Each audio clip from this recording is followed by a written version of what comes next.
अस्सलाम वालेकुम students, welcome to Arif Lanka classes. तो जैसा कि अब आपको पता है कि जो ऑफिशियल स्टेटमेंट आई हुई है फ्रॉम गवर्नमेंट एडमिनिस्ट्रेशन, वो ये चीज़ है बेटा कि जो हमारी कोचिंग सेंटर जो है वो भी बंद रखे हुए हैं और हमारी जो पढ़ाई है वो इन्होंने ऑफलाइन मोड से ऑनलाइन मोड पर शिफ्ट की हुई है बेटा, due to this third wave of the corona pandemic. बेटा अब इस चीज़ को मद्देनजर रखे हुए मैंने सोच लिया है कि बेटा मैं आपके लिए कुछ वीडियो सीरीज प्रोड्यूस कर लूँ ताकि आपकी पढ़ाई पर कोई असर ना पड़े, आप अपने बोर्ड एग्जामिनेशंस में अच्छे से एग्जाम दे पाओ और आपके कॉन्सेप्ट्स अच्छे से सारे आपके दिमाग में रहे, क्योंकि यही कॉन्सेप्ट्स आगे जाकर आपको हायर क्लासेस में ले जाने वाले हैं बेटा। तो बेटा मैंने अब यहां पर सोचा हुआ है कि आपके लिए मैथमेटिक्स का एक चैप्टर मैं उठाऊं कॉल्ड एज द पॉलिनोमियल्स, या आपकी क्लास 10th का सेकंड चैप्टर है बेटा। इस चैप्टर को स्टार्ट करने के लिए मैं इसको एक बेसिक कॉन्सेप्ट से स्टार्ट करना चाहता हूं, that is to be called as algebraic expression. लेकिन बेटा कॉन्सेप्ट को स्टार्ट करने से पहले मैं आपसे एक रिक्वेस्ट करता हूं कि हाँ जी, मेरी जो यूट्यूब चैनल है वो सब्सक्राइब कर लो, वो लाइक कर लो और वो शेयर कर लो। सर उससे क्या फायदा है? उससे बेटा ये चीज फायदा है कि उससे मुझे एक एनर्जी मिलती है, उससे बेटा मुझे एक पोटेंशियल मिलता है कि ज्यादा से ज्यादा आपके लिए डिलीवर कर पाऊं, क्योंकि जब आप मेरी वीडियो शेयर करते हो, सब्सक्राइब करते हो बेटा, मुझे बहुत अच्छा लगता है बेटा उससे। तो स्टार्ट करने जाएंगे एक बेसिक कॉन्सेप्ट से, that is to be called as algebraic expressions बेटा। पूरा कंसंट्रेट कर लेना, अलजेब्राइक एक्सप्रेशंस, अलजेब्राइक एक्सप्रेशंस। बेटा इस कॉन्सेप्ट को पढ़ने के लिए दो चीजों का पता होना चाहिए बेटा। एक को बेटा बोलते हैं कांस्टेंट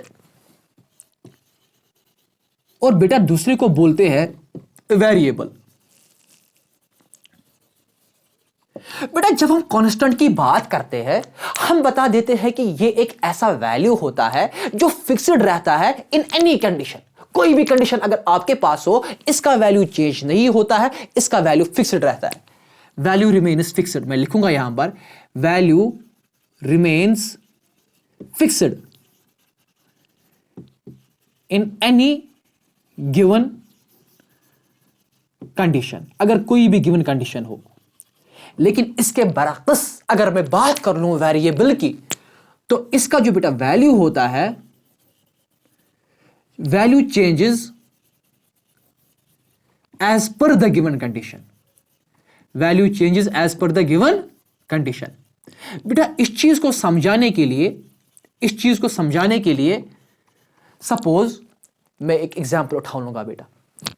एग्जाम्पल बेटा ये चीज है कि सपोज मैं आपको ऐसे समझाऊं कि सपोज ईयर एक 20 है, ठीक है, मंथ है 11 और डे है 1।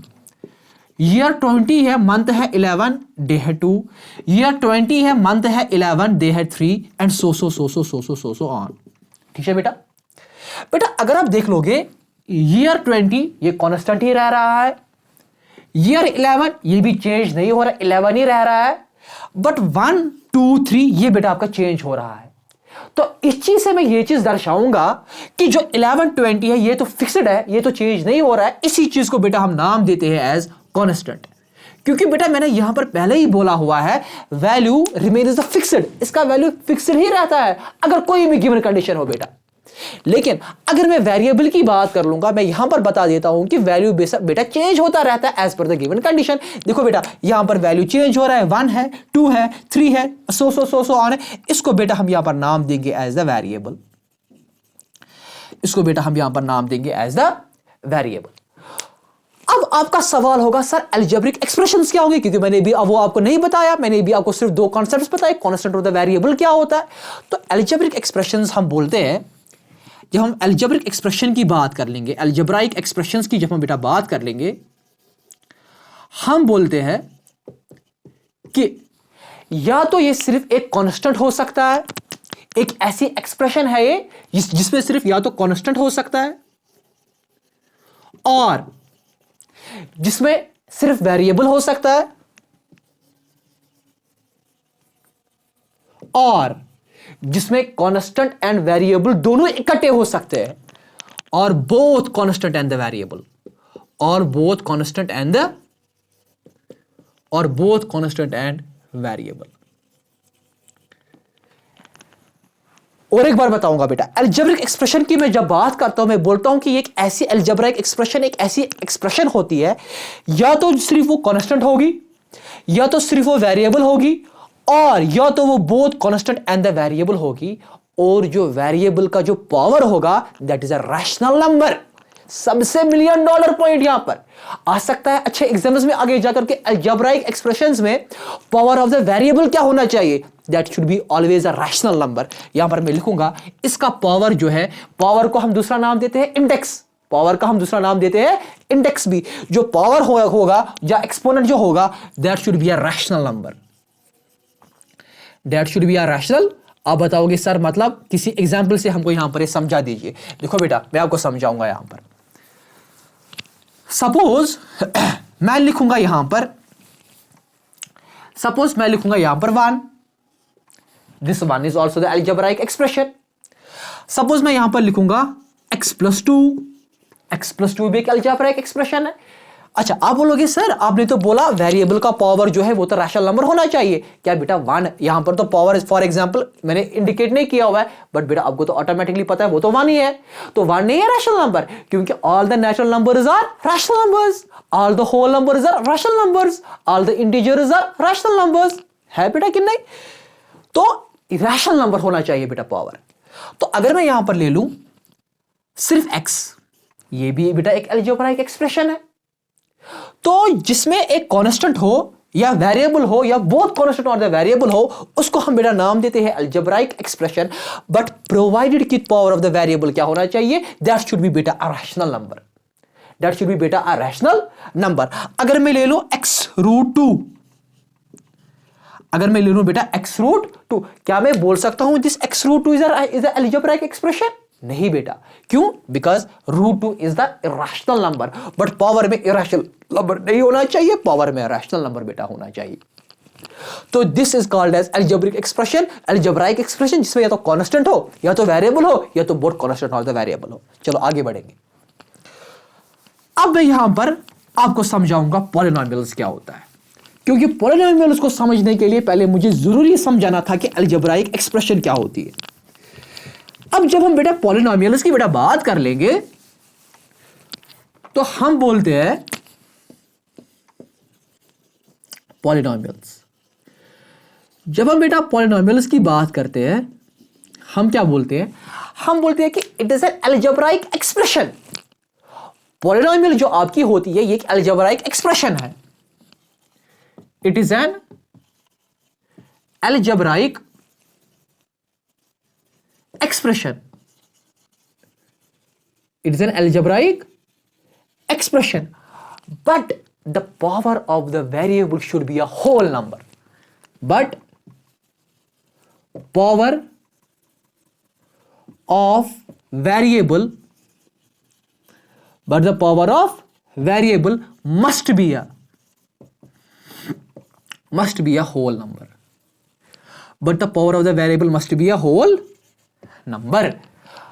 है तो अलजेब्रिक एक्सप्रेशन ही, लेकिन पावर ऑफ द वेरिएबल होना चाहिए एक होल नंबर, ना कि रैशनल नंबर। इस चीज का मतलब है all the polynomials are the algebraic expressions, but all the algebraic expressions are not the polynomials. इस चीज का मतलब अगर मैं पॉलिनोमियल्स की पहले यहां पर आपको एग्जांपल एक से समझाऊं, सपोज मैं लिख रहा हूं यहां पर x² + 2, ये तो एक पॉलिनोमियल है। क्यों है पॉलिनोमियल? क्योंकि एक तो अलजेब्रिक एक्सप्रेशन है ये, और पावर ऑफ द वेरिएबल एक होल नंबर है। अगर मैं लिख लूं यहां पर x⁻² + 2, तो दिस इज नॉट, अगर मैं इसकी बात करूं ये पॉलिनोमियल नहीं है, ये पॉलिनोमियल नहीं है। क्यों नहीं है sir polynomial? Power of the variable जो है वो एक रैशनल नंबर है, ना कि होल नंबर है। अच्छा क्या ये अलजेब्रिक एक्सप्रेशन है सर? हां जी ये अलजेब्रिक एक्सप्रेशन है बेटा, ये अलजेब्रिक एक्सप्रेशन है बेटा। तो इसीलिए मैंने बता दिया कि ये पॉलिनोमियल एक ऐसी अलजेब्रिक एक्सप्रेशन है जिसमें पावर जो होना चाहिए वेरिएबल का वो तो मस्ट है, एक जरूरी कंडीशन है कि बेटा वो एक होल नंबर बेटा होना चाहिए, वो बेटा एक होल नंबर होना चाहिए। अगर मैं इसी कॉन्सेप्ट को और थोड़ा आगे बढ़ाऊं और एक एग्जांपल आपको समझाऊं ताकि आपको और थोड़ा अच्छा फील आ जाए, मैं लिखूं √2 x² + 3।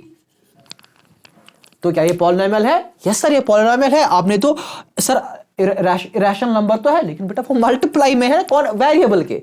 बट मैंने क्या बोला? The power of the variable should be a whole number. Power of the variable जो है वो बेटा होल नंबर होना चाहिए। कितना इजी कॉन्सेप्ट है बेटा, कितना आसान मैंने बेटा इस चीज को आपके लिए बेटा बनाया हुआ है। शाबाश, आगे बढ़ेंगे बेटा। ये तो था पॉलिनोमियल का कॉन्सेप्ट। अब हम इसी पॉलिनोमियल के कुछ टाइप्स देख लेंगे बेटा। अब हम इसी बेटा पॉलिनोमियल के कुछ टाइप्स देखेंगे बेटा। उसमें आप सबसे पहले दो टाइप्स देख लोगे। एक को हम बता देते हैं एज कांस्टेंट पॉलिनोमियल। क्या बोलते हैं? Number 1 constant polynomial. अगर मैं बेटा कांस्टेंट पॉलिनोमियल की बात कर लूं तो मैं बोलता हूं कि ये एक ऐसा पॉलिनोमियल है जिसमें जो वेरिएबल का पावर होता है वो तो बेटा 0 होता है। यानी एक ऐसा पॉलिनोमियल जिसमें वेरिएबल का जो पावर है वो 0 होता है, और जिस कांस्टेंट से हम इसको मल्टीप्लाई करेंगे वो कोई भी नंबर हो सकता है other than 0। Any number other than 0, but 0 नहीं। Any number other than 0। Sir जरा ये समझा दीजिए अच्छे तरीके से एग्जांपल से। देखो बेटा, कांस्टेंट पॉलिनोमियल की अगर हम बात कर लेंगे, सपोज मैं एक पॉलिनोमियल, एक नंबर उठा लूंगा यहां पर, फॉर एग्जांपल 5। आप बोलोगे सर एक कांस्टेंट पॉलिनोमियल है। पहली बात, पॉलिनोमियल तो है, कांस्टेंट है कि नहीं है? देखो, इस 5 को मैं लिख सकता हूं as 5 into variable suppose x लेंगे, पावर 0। आपको पता है एनीथिंग रेज पावर 0 वो तो अल्टीमेटली 1 ही होता है, and 1 into 5 that is again ultimately 5 निकलना बेटा, वही 5 वापस। तो बेटा क्या है कांस्टेंट पॉलिनोमियल? कांस्टेंट पॉलिनोमियल एक ऐसा पॉलिनोमियल है जहां पर जो वेरिएबल का जो पावर होता है वो तो 0 होता है, और इसको हम किसी भी कांस्टेंट नंबर से मल्टीप्लाई कर सकते हैं अदर देन 0, बट वो 0 नहीं होना चाहिए। इस पॉलिनोमियल को बेटा हम नाम देंगे एज कांस्टेंट पॉलिनोमियल। और आप देख सकते हो क्या power of the variable whole number है कि नहीं है? हां जी, 0 जो है it is basically a whole number. It is basically a whole number. बस सिर्फ 0 से आप यहां पर मल्टीप्लाई नहीं कर सकते हो। तो ये था कांस्टेंट पॉलिनोमियल। आगे बढ़ेंगे। दूसरा पॉलिनोमियल एक है that is to be called as zero polynomial. उसको हम बेटा नाम देते हैं एज जीरो पॉलिनोमियल। तो क्या होता है जीरो पॉलिनोमियल? जीरो पॉलिनोमियल, अगर मैं बेटा जीरो पॉलिनोमियल की बात कर लूं तो मैं बोलूंगा ये एक ऐसा पॉलिनोमियल है जहां पर वेरिएबल का जो पावर है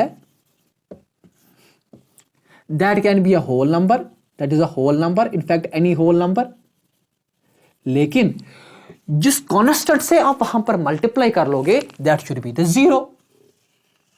वो बेटा वहां पर होना चाहिए 0 होना चाहिए। तो ऐसे वाले पॉलिनोमियल को आप नाम दोगे as a zero polynomial. Suppose zero is a zero polynomial. आप इसको वेरिएबल में कुछ भी यहां पर होल नंबर दे दो, सपोज x पावर 99 भी दे दो, ultimately 0 into X raise power 99 जो है वो अल्टीमेटली 0 ही आने वाला है। सो इसको हम बेटा बता देते हैं जीरो पॉलिनोमियल। वेरिएबल का पावर कोई भी होल नंबर हो बट मल्टीप्लाई करना है सिर्फ 0 से। सिर्फ वहां पर था कांस्टेंट पॉलिनोमियल में एनी नंबर अदर देन 0, लेकिन यहां पर मैंडेटरी है कि आप इसको 0 से ही बेटा मल्टीप्लाई दोगे। इसको हम बेटा नाम देते हैं एज जीरो पॉलिनोमियल। इसको हम बेटा नाम देते हैं एज द जीरो पॉलिनोमियल। चलो और क्लासिफिकेशंस कुछ देखेंगे, और हम आगे कुछ क्लासिफिकेशंस देख लेंगे बेटा।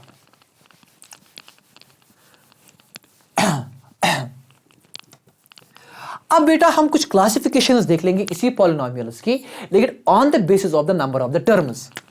इसकी हम क्लासिफिकेशन देखेंगे, classification based on number of terms. Terms कितनी है?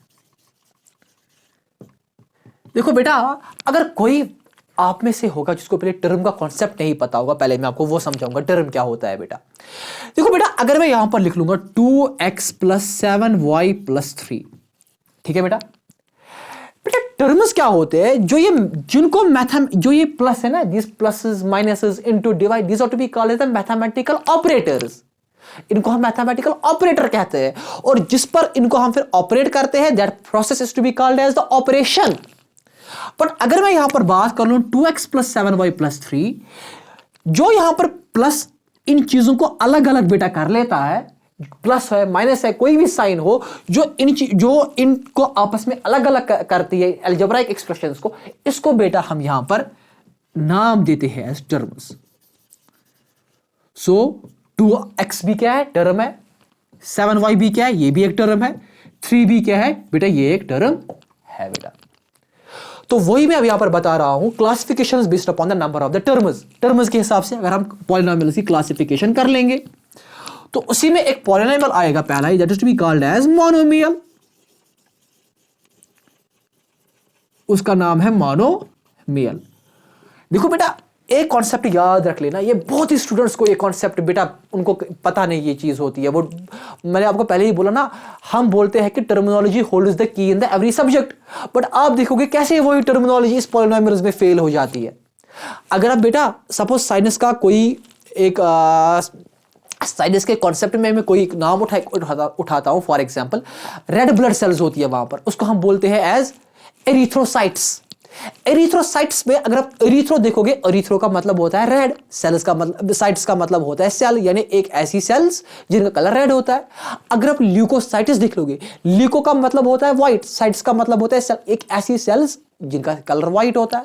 अगर आप देखोगे इसकी ब्लड प्लेटलेट्स की बात करोगे, कॉल्ड एज थ्रोम्बोसाइट्स।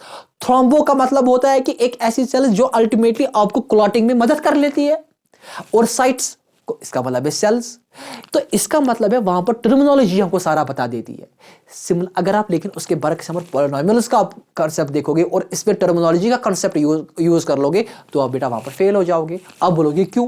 क्योंकि पॉली का मतलब होता है मेनी, पॉली का मतलब होता है मेनी, नॉमिनल्स का मतलब होता है बेटा टर्म्स। को पॉलिनोमियल्स क्या होते हैं? जिसमें बहुत सारी टर्म्स हो, लेकिन नहीं मोनोमियल। फॉर एग्जांपल एक मोनोमियल में क्या है? एक ही टर्म है, बट आप इसको भी बोलोगे एज अ पॉलिनोमियल। बाइनोमियल में 2 टर्म्स है, उसको भी बोलेंगे पॉलिनोमियल। मोनोमियल को भी बोलोगे पॉलिनोमियल, बाइनोमियल को भी बोलोगे पॉलिनोमियल। ट्राइनोमियल में 3 टर्म्स है, लेकिन इसको भी फिर भी बोलोगे पॉलिनोमियल। तो मैं क्या लिखूं यहां पर? पॉलिनोमियल। बात कर लेंगे पहले मोनोमियल की। इट्स अ पॉलिनोमियल, ये एक ऐसा पॉलिनोमियल है, it is a polynomial containing one term only, containing one term only, जिसमें सिर्फ बेटा एक टर्म हो। फॉर एग्जाम्पल मैं लिख लूंगा यहां पर 2x, so it is a monomial. मैं लिखूंगा 7y, it is a monomial. अच्छा, कहीं पर अगर आपको ऐसा मिले 2x प्लस 3x, आप क्या बोलोगे? सर ये 2 टर्म्स है। हाँ नहीं बेटा, ये तो वेरिएबल सेम है ना, आप इनको ऐड कर लोगे पहले। 2x प्लस 3x वो तो है 5x, तो ultimately it is not a binomial, it is ultimately a monomial. Term तो एक ही मानी जाएगी बेटा। इस कॉन्सेप्ट को पूरा दिमाग में बेटा फ्रेम करके रख देना। 2 नहीं माने जाएंगे बाइनोमियल्स, बट इनको पहले ऐड करना है, वो 5x हो जाएगा। हाँ अलबत्ता ऐसे अगर होगा 2x प्लस 5y, यहां पर तो बेटा ऐड नहीं कर पाओगे, इसको आप बेटा मोनोमियल नहीं कह सकते हो। तो ये था मोनोमियल, एक ऐसा पॉलिनोमियल जिसमें सिर्फ बेटा एक ही टर्म होगी। चलो बेटा आगे पहुंचो आप बाइनोमियल पर, पहुंचो बेटा बाइनोमियल पर।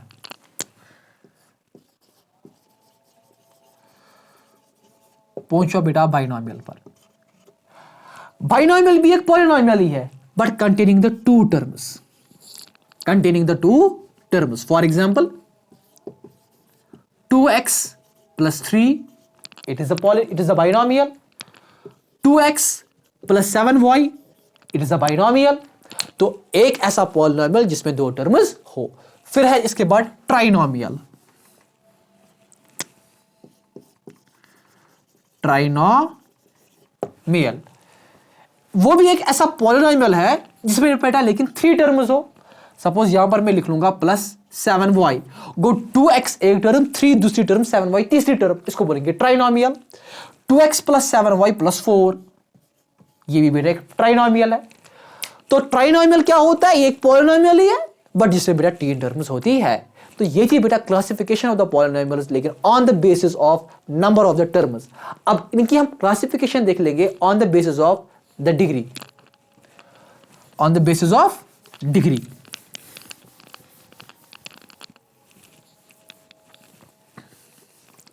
On basis of degree.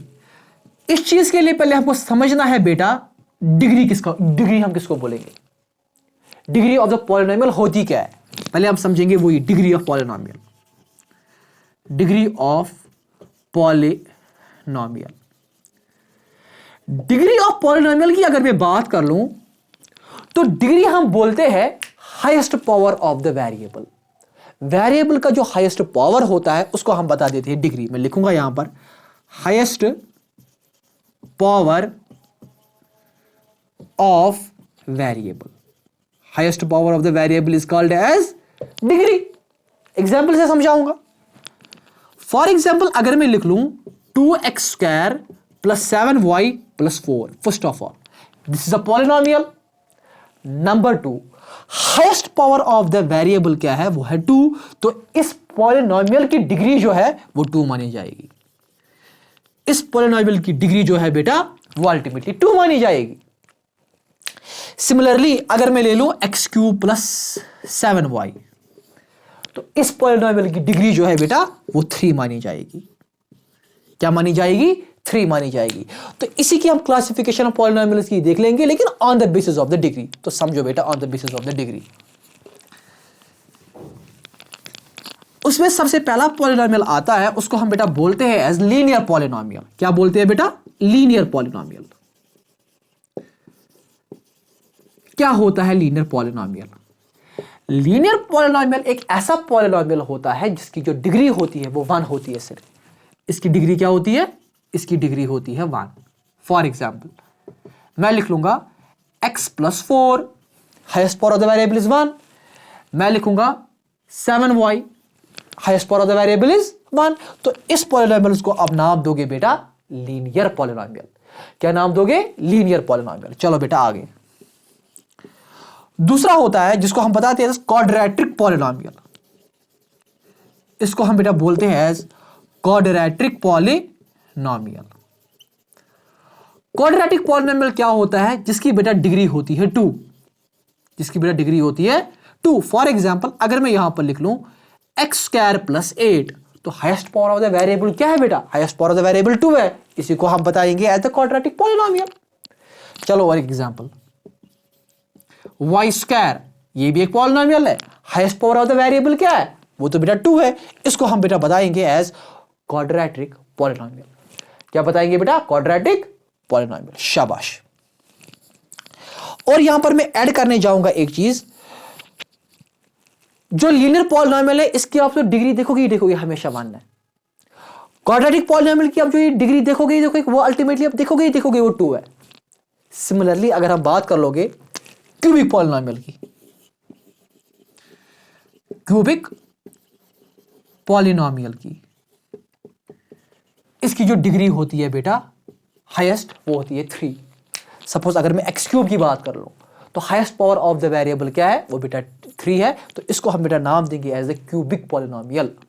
क्या बेटा नाम देंगे, क्यूबिक पॉलिनोमियल बेटा। तो इस चीज को कंप्लीट करे हुए हम आगे बढ़ेंगे और बेटा। शाबाश। तो ये था on the basis of degree. अब हम पढ़ेंगे बेटा जीरोज ऑफ अ पॉलिनोमियल। क्या पढ़ेंगे बेटा, जीरोज ऑफ अ पॉलिनोमियल।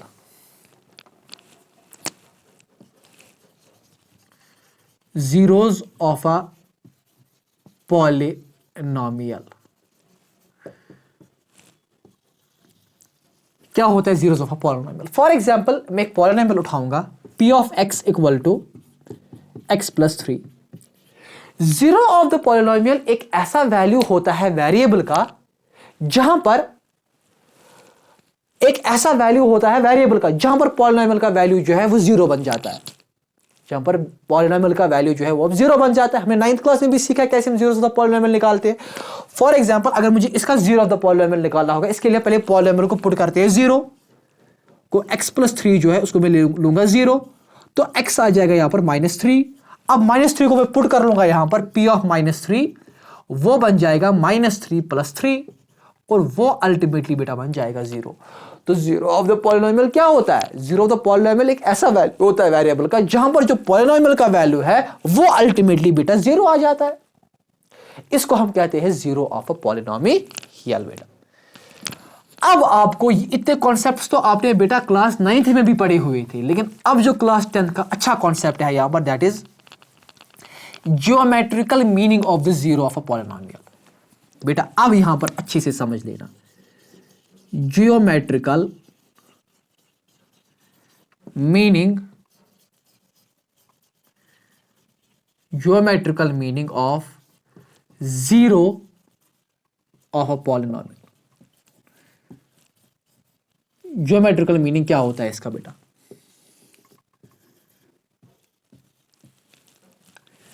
क्या होता है इसका मतलब geometrical meaning of a zero of the polynomial? समझो बेटा, मैं आपके लिए एक पॉलिनोमियल यहां पर लूंगा, p of x equal to x + 3। ये मैं बेटा एक पॉलिनोमियल यहां पर ले रहा हूं। इसका मुझे ज्योमेट्रिकल मीनिंग समझ लेना है क्या है। तो बेटा आपको पता है, सपोज मैं यहां पर एक कोऑर्डिनेट एक्सिस लूंगा,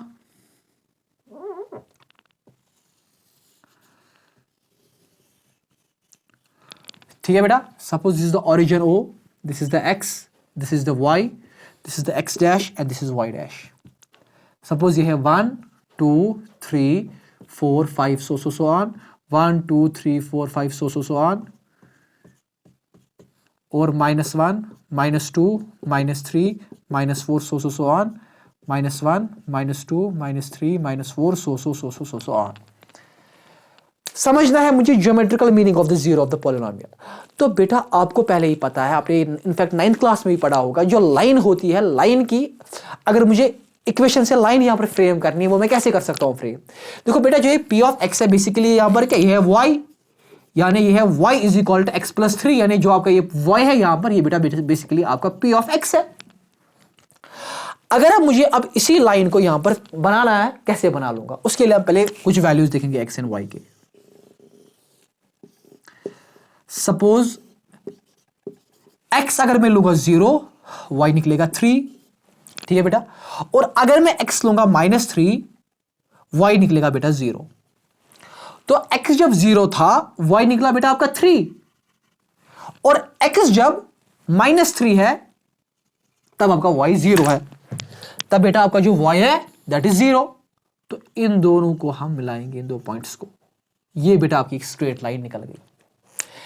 लेकिन बेटा आपको इससे पहले ही मैंने बोला, सपोज जब हमारे पास x + 3 था, polynomial p of y is equal to x + 3, मैंने वहां पर बोला वेरिएबल का एक ऐसा वैल्यू जहां पर पॉलिनोमियल का वैल्यू जो है वो 0 आ जाएगा, और वहां पर हमको निकला था x बराबर -3, क्योंकि x इज इक्वल टू -3 पर y जो है वो 0 बन जाता था।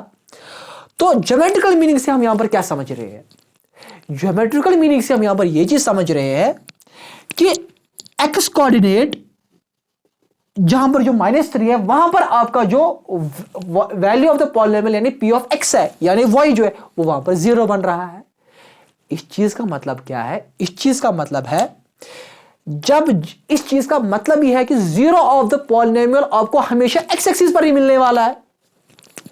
इसका मतलब, क्योंकि x एक्सिस पर ही y 0 है बेसिकली, तो जीरो ऑफ अ पॉलिनोमियल जो है, जीरोस ऑफ पॉलिनोमियल जो है बेटा बेसिकली ये आपको हमेशा कहां पर मिलने वाले हैं? ये आपको हमेशा x एक्सिस पर ही मिलने वाले हैं, क्योंकि x एक्सिस पर ही आप देखोगे हमेशा y है होता है वहां पर 0। इस चीज का मतलब है जितनी बार कोई भी लाइन या कर्व जो आपके पास होगी, जितनी बार वो x एक्सिस को काटेगी उतने उतने जीरोस वहां पर होंगे। जितनी बार वो x एक्सिस को काटेगी उतने उतने वहां पर बेटा आपके जीरोस होंगे। एक यहां पर आप क्लियरली देख लो, इसने यहां पर एक बार इसको काटा, इसका मतलब है इस पॉलिनोमियल के जो जीरोस होंगे वो सिर्फ 1 होगा। तो इससे हम ये चीज दर्शाएंगे, जितनी बार एक लाइन या कर्व x एक्सिस को काटेगी उतनी वहां पर बेटा आपके जीरोस होंगे। ठीक है बेटा। तो सपोज अगर मैं एक एग्जांपल आपको यहां पर दिखाऊं, सपोज आपका जो ग्राफ एक है ऐसे, ये तो बेटा आपका सपोज एक कर्व में दिखाऊंगा ऐसे। इसने एक्स एक्सिस को कितनी बार काटा? इसने एक्स एक्सिस को 1 2 3 बार काटा। तो मैं यहां पर बताऊंगा इस पॉलिनॉमियल में जो जिससे हमको ये कर्व बेसिकली मिली हुई है, इसके जो जीरोस होंगे वो बेटा 3 होंगे, 1 2 3। तो this is the concept of the what is the zero of a polynomial, और यही कॉन्सेप्ट था आपका geometrical meaning of a zero of a polynomial. तो जो बेटा आपकी एक्सरसाइज नंबर 2.1 है वो सारी बेस्ड है इसी पर कि जितने उन्होंने वहां पर कुछ वो ग्राफिक्स दिए हुए हैं और आपको देखना है कि वो कर्व एक्स एक्सिस को कितनी बार काटेगी और वो बेटा आपका जीरो ऑफ अ पॉलिनॉमियल मिल जाता है वहां पर। तो वो हम इंशाल्लाह रहमान नेक्स्ट वीडियो में देख लेंगे। तो बेटा अगर आपको आप मेरे वीडियो से फायदा मिल रहा है और अगर आपको लग रहा है कि हाँ जी इससे यहाँ से हमको सही एजुकेशन मिल रही है, then please do share and subscribe my YouTube channel Arif Lanka classes, और वीडियो को ज्यादा से ज्यादा बेटा शेयर कर लेना। अस्सलाम वालेकुम।